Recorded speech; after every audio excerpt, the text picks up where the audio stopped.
Bismillahirrahmanirrahim. Assalamualaikum warahmatullahi wabarakatuh. Perkenalkan, nama saya Juwita Buba, NIM 105431102419. Baik, pada video kali ini saya akan membahas materi terkait dengan metode penelitian. Video ini saya buat untuk memenuhi tugas mata kuliah metodologi penelitian oleh dosen pengampu kami, Pak Suwardi, SPD, MPD. Adapun tujuan video pada kesempatan kali ini yaitu untuk mengetahui bagaimana cara-cara atau langkah-langkah dalam membuat skripsi. Karena biasanya ada mahasiswa yang tidak tahu atau kurang paham dalam mengerjakan skripsi.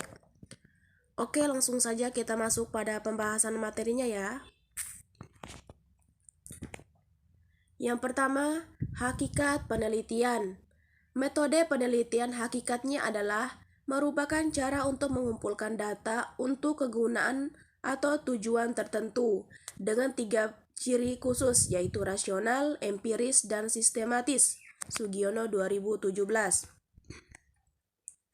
Ciri khusus metode penelitian. Yang pertama, bersifat rasional.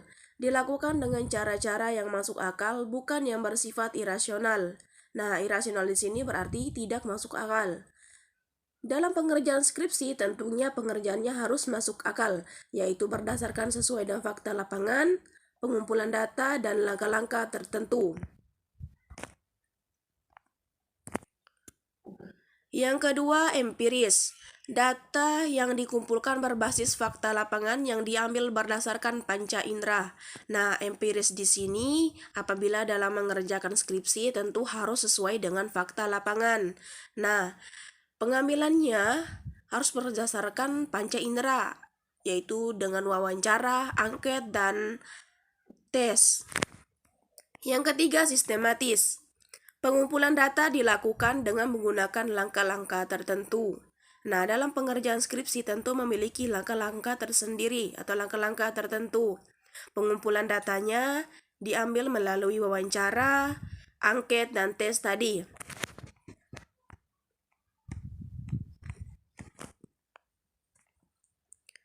B. Tujuan penelitian.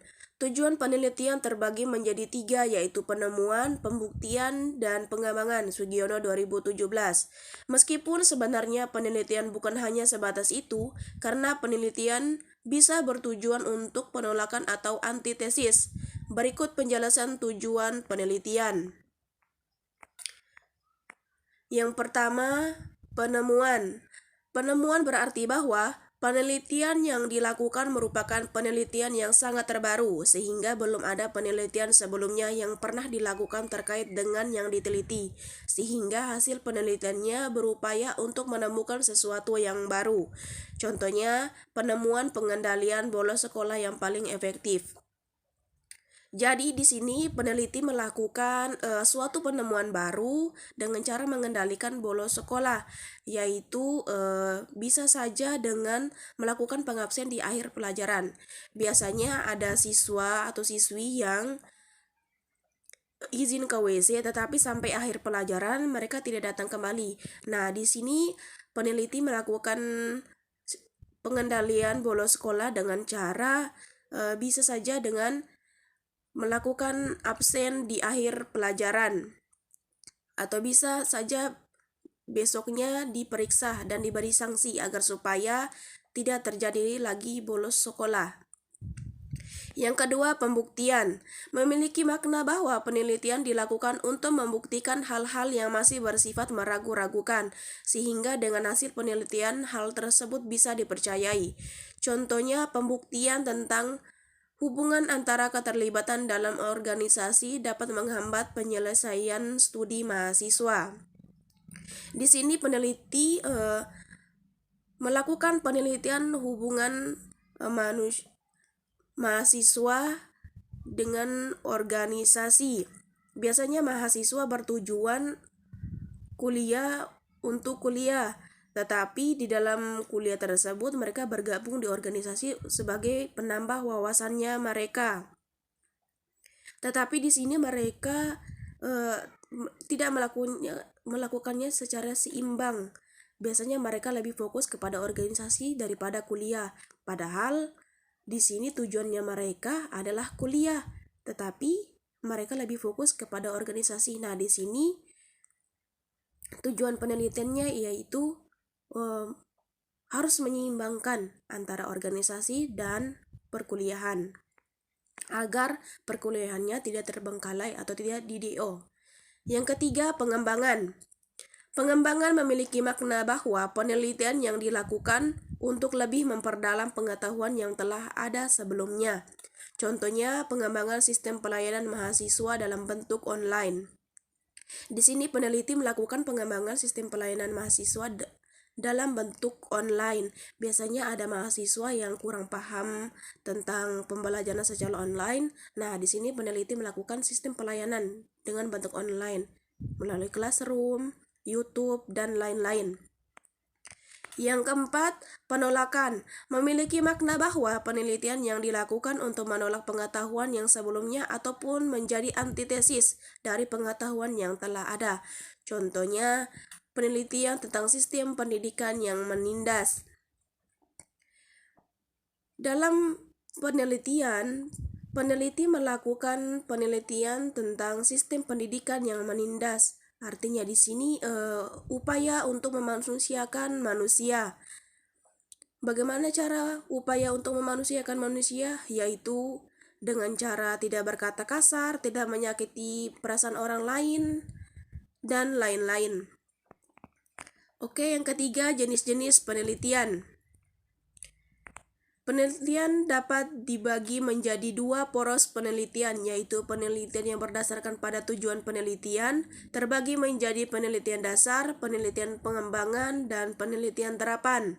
Dua penelitian yang didasarkan pada tingkat kealamiahan tempat penelitian, terbagi menjadi penelitian eksperimen, penelitian survei, dan penelitian naturalistik, Sugiono 2017.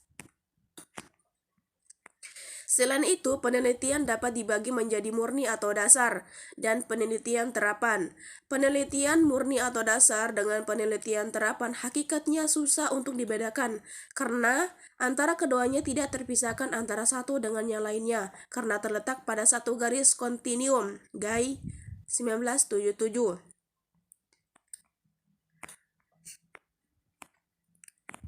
Penelitian dapat dilihat pada gambar di bawah ini. Yang pertama, basic research, penemuan ilmu baru melalui penelitian. Basic research atau penelitian dasar berkaitan dengan penemuan ilmu yang akan diterapkan dalam kehidupan untuk memecahkan masalah-masalah yang bersifat praktis. Tujuan utama penelitian ini adalah untuk menemukan pengetahuan baru. Contohnya tadi, penemuan baru tentang pengendalian siswa yang suka bolos sekolah.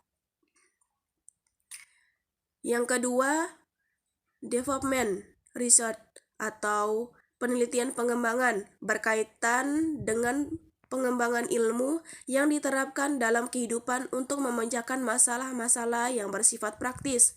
Tujuan utama penelitian ini adalah untuk mengembangkan produk-produk yang dikembangkan dalam dunia pendidikan ataupun lebih khusus dalam pembelajaran. Borg and Gall 1988. Nah, dalam penelitian pengembangan ini,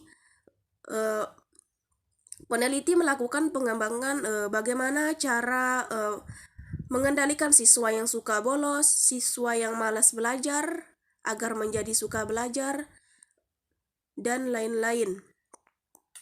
Yang ketiga, applied research atau penelitian terapan berkaitan dengan penerapan hasil penemuan dan pengembangan ilmu yang diterapkan dalam kehidupan untuk memecahkan masalah-masalah yang bersifat praktis. Tujuan utama penelitian ini adalah untuk memecahkan berbagai permasalahan-permasalahan sosial. Junjun S. Surya Sumantri 1985.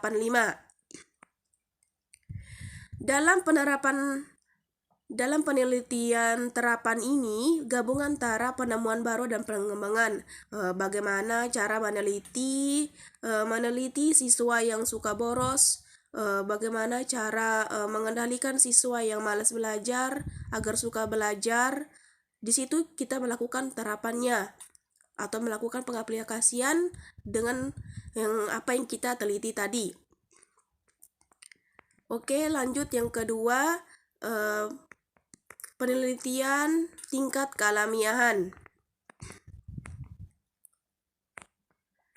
Yang pertama, eksperimen research, lingkungan buatan dan ada perlakuan.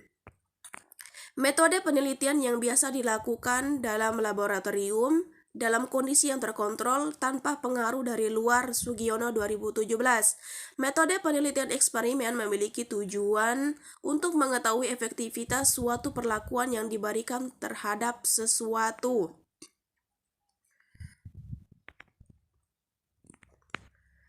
Yang kedua, survei research. Survei research merupakan penelitian untuk mendapatkan data dalam suatu lokasi tertentu dengan berbagai cara seperti menyebarkan angket, tes, ataupun wawancara. Pada pengerjaan skripsi tentunya kita harus sesuai dengan fakta lapangan, seperti pengambilan melalui wawancara, angket, dan tes. Itu biasa disebut lingkungan alamiah dan ada perlakuannya. Nah, yang ketiga, naturalistic research. Lingkungan alamiah tetapi tidak ada perlakuan. Metode penelitian naturalistik merupakan penelitian yang dilakukan pada lingkungan alamiah yang sangat berbeda dengan eksperimen yang dilakukan bukan pada lingkungan alamiah. Penelitian ini berdasarkan pandangan subjektif sumber data, bukan dari pandangan subjektif peneliti. Pemetaan metode penelitian dalam dua pendekatan penelitian, yaitu metode kualitatif dan kuantitatif. Maka satu, eksperimen research dan survei research, termasuk penelitian kuantitatif. Dua, naturalistic research, termasuk penelitian kualitatif. Dan tiga, base research, development research, dan applied research, pada umumnya menggunakan kualitatif dan kuantitatif. Oke, itulah materi metode penelitian yang dapat saya sampaikan. Bila ada kesalahan mohon dimaafkan. Billahi fisabilil haq fastabiqul khairat. Wassalamualaikum warahmatullahi wabarakatuh.